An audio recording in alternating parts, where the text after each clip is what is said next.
ሰላም ሰላም ውድ አርሴናል ሌጋሲ ቤተሰቦች እንደምን አላችሁልኝ? ዛሬ ደግሞ የተለያዩ መረጃዎችን እጄ ከናንተ ዘንድ ከተፍ ብያለሁ። እናንተ ደግሞ የተወደደውና የተከበረው ጊዜያችሁን እንደምትሰጡኝ ባለሙሉ እምነት ነኝ። በዛሬው መረጃችን ልናይ የወደድነው የመጀመሪያው መረጃ ሚኬል አርቴታ የእንግሊዝ ፕሪሚየር ሊግ የአመቱ ምርጥ አሰልጣኝ ተብሎ መሸለሙን ለማየት እወዳለሁ። ሁለተኛው መረጃችን ደግሞ አርሰናል ሊያስፈርመው የፈለገው ወጣቱ እንግሊዛዊ ተጫዋች ማን ነው የሚለውንም በዚህ መንገድ ለማየት እንሞክራለን። በዕለተ ቅዳሜ ግንቦት 22 ስለሚካሄደው የቡዳፔስቱ የቻምፒዮንስ ሊግ ፋይናል ጨዋታ ፒኤስጂ ከአርሰናል የሚያደርጉትን ጨዋታ ደግሞ ጠለቅ ያለ ትንታኔ ለመስጠት እሞክራለሁ። አብራችሁ የተቆዩ ዘንድ በአክብሮት ጋብዛለሁ። ወደ መጀመሪያው መረጃ ሲሄድ ሚኬል አርቴታ የእንግሊዝ ፕሪሚየር ሊግ የአመቱ ምርጥ አሰልጣኝ በመባል ለመሸለም በቅቷል። ምናልባት አርሰናል በዘንድሮ በ2025-26 ካሳካቸው ትልቅ ስኬቶች ከ22 ዓመት በኋላ የዋንጫ ድርቁን በዚህ ግለሰብ አማካኝነት ወደ ካዝናው ለማስገባት ችሏል። 14ኛው የእንግሊዝ ፕሪሚየር ሊግ ዋንጫንም ለማሸነፍ ችሏል።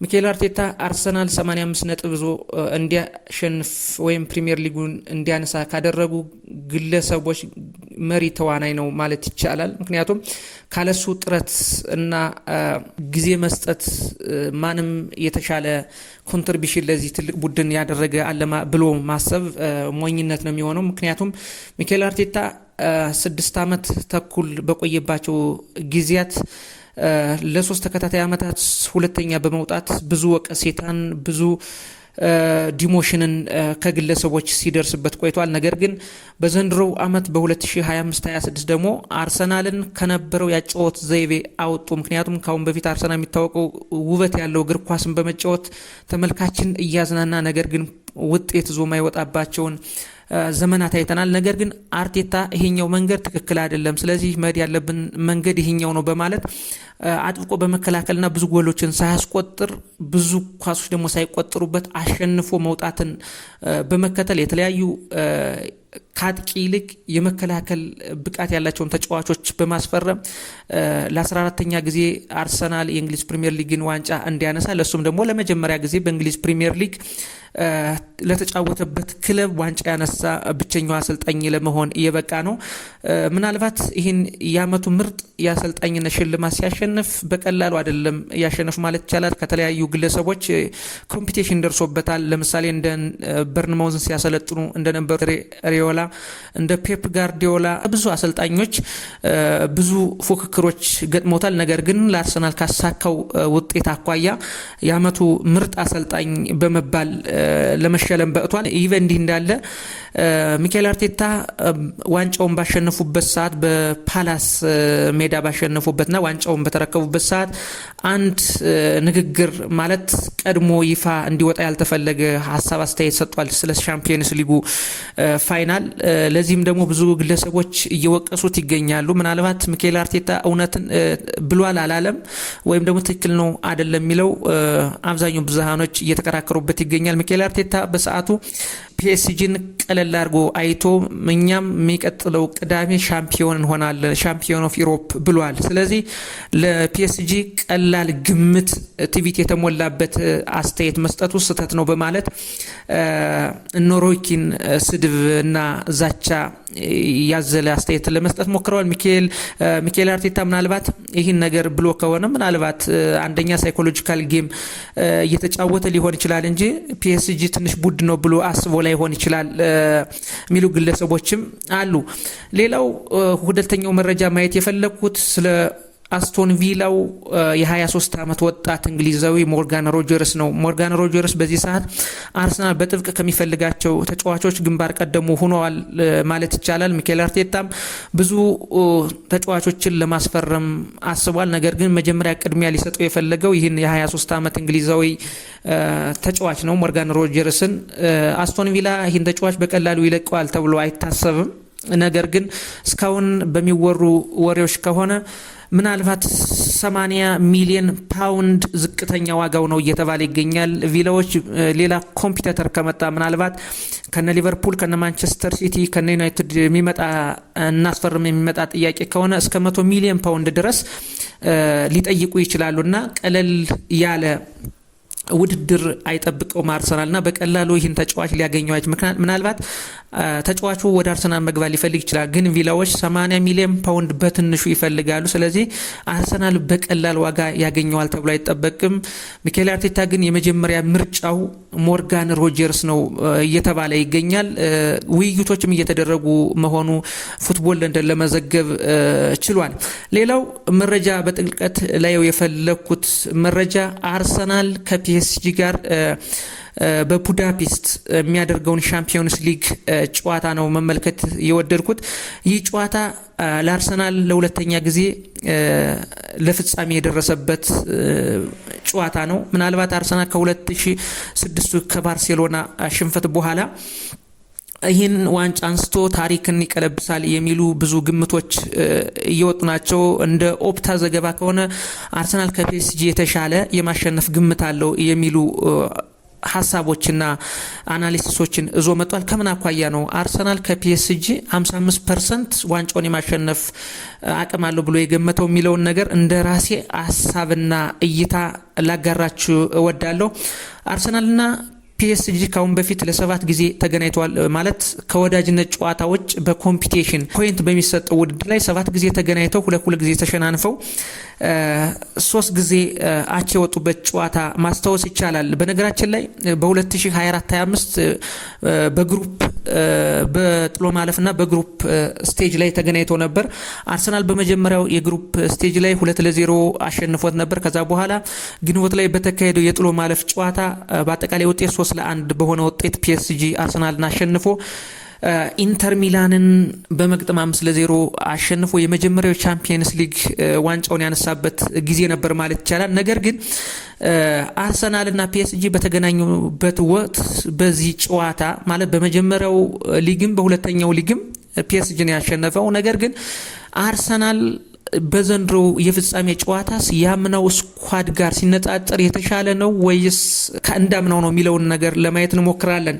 እንደሚታወቀው አርሰናል ከ2024-25 በተሻለ መጠን ስኳዱን አስፍቶና አስፈላጊ የሆኑ ተጫዋቾችን ወደ ስኳዱ ቀላቅሎ ነው የመጣው። አምና ስንመለከት በጨዋታው የገቡ ተጫዋቾችን እንኳን ስንመለከት ከዘንድሮዎቹ በጣም የተለዩ ናቸው ማለት ይቻላል። በዘንድሮ ለምሳሌ እነ ቪክተር ዮኬሬሽ እነ ኢዜ እነ ሂካምፔ ካላፊዮሪ ዙቢሜንዲ ያሉ ተጫዋቾችን ወደ ሜዳ እዞ ይገባል የሚል ግምት አለኝ። ምክንያቱም አምና ይህን ጨዋታ ፈርስት ሊግም ሰከንድ ሊግም ሲጫወት በተከላካይም በአማካይምና በአጥቂም መስመር ላይ የተለያዩ ተጫዋቾች ናቸው የነበሩ። ለምሳሌ በአምናው ጨዋታ ተከላካይ መስመር ቲምበር፣ ሳሊቫ፣ ኪዮርና ስኬሊ ነበሩ ማለት ይቻላል። ዘንድሮ ይህን የባክ ፎሩን ስንመለከት ትልቅ ልዩነት የሚፈጥሩ ተጫዋቾች አሉ ማለት ይቻላል። ምናልባት ቲምበር የመግባት ያለ መግባቱ አጠራጣሪ ቢሆንም እሱ እንዳለ ብለን እሱ ባይኖርም ደግሞ ክሪስቲያን ሞስኬራ ምናልባት የቲምበርን ብቃት ባይዝም የተሻለ የተከላካይ አቅም ያለው ወጣት ተጫዋች መሆኑ ይታወቃል። ሳሊቫ ያው አምናም ነበረ ዘንድሮ ማለት። ነገር ግን በዚህ በባክፎር ውስጥ ከተካተቱ ምርጥ ተጫዋቾች ብለን ያመቱ ምርጥ ተጫዋቾች ምርጥ 11 ውስጥ በእንግሊዝ ፕሪሚየር ከተካተቱት ውስጥ ገብርኤል ማጋሌሽ ነው። ይህ ተጫዋች በተከላካይነትም ጎል በማስቆጠርም ከፍተኛ አስተዋጽኦ ያለው ተጫዋች ነው ማለት ይቻላል። ስለዚህ ከኪዮር ይልቅ ገብርኤል ማጋሌሽ የተሻለ ነው ማለት ይቻላል በመከላከሉ። በግራ በኩል ስንመለከት ደግሞ አምና ወጣቱ ሊዊስ ስኬሊ ነበረ የ18 ዓመቱ።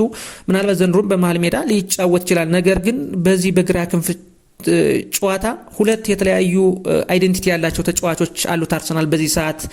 አንደኛው ሪካርዶ ካላፊዮሪ ብዙ ጊዜ የማጥቃት አማራጭን ስትጠቀም ሪካርዶ ካላፊዮሪ ወደፊት በጣም በመሃል ሜዳም በአጥቂነትም በተከላካይም በ3-4 ፖዚሽን እየተቀያየረ የሚጫወት ነው።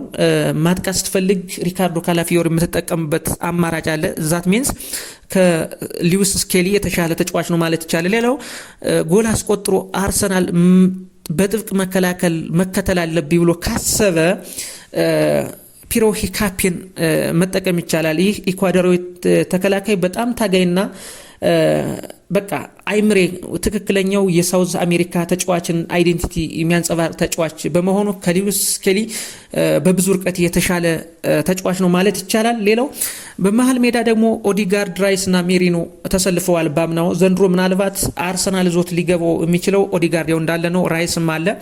ግን በሜሪኖ ቦታ ዞት ሊገባ እንደ አማራጭ ዞት ሊገባ ይችላል ተብሎ የሚታመነው ተጫዋች ሉዊስ ስኬሊ ወይም ደግሞ ራይስን በሜሪኖ ቦታ አድርጎ ዙቢሜንዲን ዞ ሊገባ ይችላል። ስለዚህ ሞር አማራጭ ያለው ጨዋታ ዞ ይገባል ተብሎ ይጠበቃል። ሌላው ባጥቂ ዘንድሮም ሊቀየር የማይችለው ቡካዮ ሳካ አምናም ነበረ አሪፍ ኳሶችን ስቷል ማለት ይቻላል በአምናው ጨዋታ። ስለዚህ ቡካዮ ሳካ በቀኝ በኩል ያው የተለመደ ነው ይኖራል። ቪክተር ጊዮኬሬሽ ዘንድሮ የሚሪኑን ወይም የትሮሳርድን ቦታ እዞ ይጫወታል። ምናልባት አርሰናል በጣም ፕረስ አድርጎ ለመጫወት ከፈለገ ቪክተር ጊዮኬሬሽን ሊጠቀም ይችላል እንደ አማራጭነት ከሃቨርዝ የመጀመሪያው ተመራጭ። በሚካኤል አርቴታ ብዙ ጊዜ ሃቨርዝ ነው የሚታየው። ነገር ግን ጊዮኬሬሽ ዘንድሮ ፕሪሚየር ሊጉን ሲያነሱ ከፍተኛ አስተዋጽኦ ካረጉ ተጫዋቾች ግንባር ቀደሙ ነው ማለት ይቻላል። ሌላው ማርቲኔሊ ነው። በማርቲኔሊ ቦታ ምናልባት ትሮሳርድን ያስገባል። አምና ግን ማርቲኔሊ ነበር ሲጫወት የነበረው በዚህ በኩል።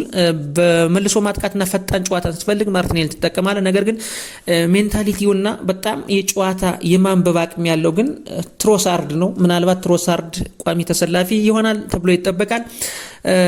ቤንቾች እነማን ሊኖሩ ይችላሉ ካለ ደግሞ ካምነው በተለየ ቤንች ውስጥ ብዙ ተጫዋቾች አሉ። ምናልባት በሳካ ቦታ ጉዳት ገጥሞታል በአጋጣሚ ኑኔ ማዱኬ አለ። ማክስ ዱማን የ16 ዓመት ወጣት ማክስ ዱማንም አለ በሳካ ቦታ። ሃቨርዝ አለ። ኢቨሬቼ ኢዜ ደግሞ ቢፈልግ በማርቲኔሊ በትሮሳርድ ቦታ ቢፈልግ ደግሞ በኦዲጋርድ ቦታ 10 ቁጥር ቦታ መጫወት የሚችል ተጫዋች ስላላቸው አርሰናል ካምነው የተሻለ ስኳድ ነው እዞ ወደዚህ ጨዋታ የሚገባው። ምናልባት ኦፕታ እንህን ነገር አይቶ ሊሆን ይችላል አርሰናል የተሻለ የማሸነፍ ግምት አለው፣ ሻምፒዮን ኦፍ ኢሮፕ የመሆን አቅም አለው ብሎ ኦፕታ ለማሳየት ሞክራል። ወደ ፒኤስጂ አሰላለፍ አምና ምን አይነት አሰላለፍ ነበረው ዘንድሮስ ምንድን ነው የሚለውን ነገር እንመልከት። ፒኤስጂ አምና በሁለቱም ጨዋታ የተሻለ ንጻር የነበረው በተለይ በረኛቸው አምና ጃንሉጂ ዶናሩማ በጣም ምርጥ ብቃቱን ያሳየ በረኛ ነው። ብዙ የማይቀመሱ ኳሶችን መረብ ጋር እንዳይገናኙ ካረጉ ተጫዋቾች ግንባር ቀደም። ምናልባት ፒኤስጂ ለሻምፒዮንስ ሊጉ ፋይናል እንዲደርስ ካደረጉት ቪላን፣ ሊቨርፑልን፣ አርሰናልን ጥሎ ሲያልፍ ከፍተኛ የጨዋታ ንጣሬ የነበረው ዶናሩማ ነው። ዘንድሮ ዶናሩማ የለም፣ በዚህ ቦታ ተቀንሷል። ሌላ ሩሲያዊ በረኛ ነው ያለና ምናልባት ይሄ ያሁኑ በረኛ ከዶናሩማ የተሻለ ነው ማለት አይቻልም። ምክንያቱም ዶናሩማ ምርጥ ወርልድ ክላስ በረኛ ነው። ከዚህ ላይ አንድ ልዩነት አለ። ሌላው በተከላካይ ሜንዴሽ፣ ፓቾ፣ ማርኪኒዮስ እና ሀኪሚ ያሉ። ምናልባት ሀኪሚ ዳውትፉል ነው፣ ሊሰልፍም ላይሰልፍም ይችላል የሚሉ መረጃዎች እየወጡ ይገኛሉ። ግን ከአምናው ጋር ስናወዳድረው ሀኪሚ በአምናው አቋም ላይ ያለ ተጫዋች ነው ማለት አይቻልም። ሌላው ፋቢያን ሩዝ፣ ቪቲኒያ እና ኔቬስ የተለመዱ የመሃል ሜዳ ተጫዋቾች ናቸው። ክቫራትስኬሊያ፣ ደምበሌና ዱዌ ደግሞ በአምናው ወቅት የነበሩ ተጫዋቾች ናቸው። ምናልባት በዱዌ ቦታ ወይም በደምበሌ ቦታ በተለይ በደምበሌ ቦታ ባርኮላ ይኖራል ተብሎ ይጠበቃል። ደምበሌ ዳውትፉል ነው ላይክ ዛት ኦፍ ሀኪሚ ቢሰለፍም ካምነው የተሻለ አቋም ላይ እያሳየ አይደለም የሚገኘው ኡስማን ደምቤሌ እና እነዚህን ልዩነቶች ስናይ ሞር ኢምፕሩቭድ ሆኖ የመጣው ቡድን አርሰናል ነው ማለት ይቻላል። አርሰናል ከ3 ከ4 ተጫዋቾች ወርልድ ክላስ ተጫዋቾች በቡድኑ ጨምሮ ነው የመጣ። በአንጻራዊነት ነው ፒኤስጂ የመጣበት መንገድ ምርጥ ወርልድ ክላስ በረኛውን ቀይሮ ነው የመጣው። ሌሎች ደግሞ አምና የባላንዶር አሸናፊ የነበረው ኡስማን ደምቤሌ እና ሀኪሚ አምና በነበሩበት ብቃት ላይ የሚገኙ ተጫዋቾች አይደሉም ማለት ይቻላል። በአጠቃላይ 13 ጨዋታ አድገዋል። እስካሁን ፒኤስጂ 2 ጊዜ ሲሸነፍ አርሰናል ምንም አይነት ሽንፈት አልገጠመውም በዚህ በአውሮፓ ቻምፒየንስ ሊግ ጉዞ ላይ። ስለዚህ አርሰናል ከፒኤስጂ የተሻለ ግምት የተሰጠበት መንገድ ይሄ ነው ማለት ይቻላል። በአጠቃላይ አርሰናል ከፒኤስጂ የሚያደርገውን ጨዋታ አርሰናል የተሻለ ግምት ይኖረዋል ተብሎ ይጠበቃል። ሌላው እንደ ዋና ምክንያት አርሰናል ቻምፒየንስ ሊጉን ያነሰዋል ከሚሉ ብዙ ተንታኞች ደግሞ ያመጡት ምናልባት አርሰናል በቆመ ኳስ በጣም የተሻለው ቡድን ነው። ስለዚህ ለቆመ ኳስ ደግሞ በጣም ኤክስፖዝድ የሆነው ፒኤስጂ ነው ማለት እያሉ ነው። እንደ ምክንያት ያነሱት አሁን ሩሲያዊው በረኛ ያን ያህል የማዕዘን ወይም የቆሙ ኳሶችን የማስቀረት ብቃቱ ያን ያህል አይደለም። ስለዚህ በጣም ዝቅተኛ ከመሆኑ አኳያ በአርሰናል ቤት እንደ ዊሊያም ሳሊባ፣ ገብርኤል ማጋሌሽ እና ሃቨርዝ ያሉ የቆሙ ኳሶችን መረብ ጋር የማዋሃድ ችግር የለባቸው። ስለዚህ በዚህ በረኛ ስህተት ብቻ በዚህ በረኛ ዊክነስ ፓርት ብቻ አርሰናል ክራውኑን ይደፋል በማለት ሐሳብ አስተያየታቸውን እየሰጡ ይገኛሉ።